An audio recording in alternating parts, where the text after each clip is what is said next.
السلام عليكم ورحمة الله تعالى وبركاته. آخر المستجدات بخصوص قضية مارتيل.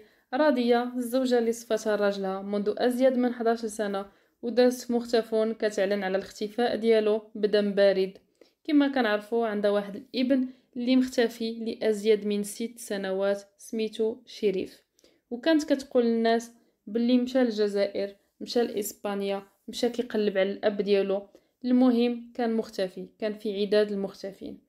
اليوم تعاود الحفر في نفس المكان اللي لقاو فيه جثة الأب عزوز، والمفاجأة أنه كيلقاو رفات شخص آخر. شكون هذا الشخص؟ هو الابن شريف المختفي لأزيد من 6 سنوات.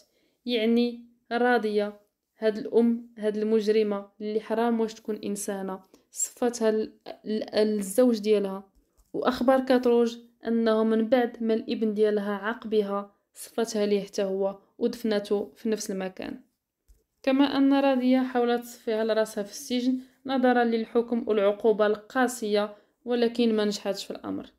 فتخيلوا معايا تقتل الزوج ديالها وولدها وتدفنهم في الدار اللي عايشة فيها وتنعس 12 عام مرتاحة. هادشي خطير خطير بزاف. والأخطر هو أن الابنة ديالها الكبيرة لسبب الوفاة ديالها هو أنه خدات دواد الفيران. فهادشي مازال ماشي مؤكد ومازال التحقيقات جارية، فممكن جدا أنها تكون صفتها حتى البنتها.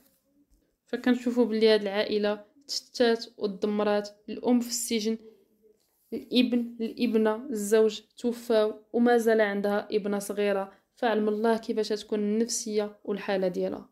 لا حول ولا قوة إلا بالله. هادشي صعيب صعيب وخطير بزاف.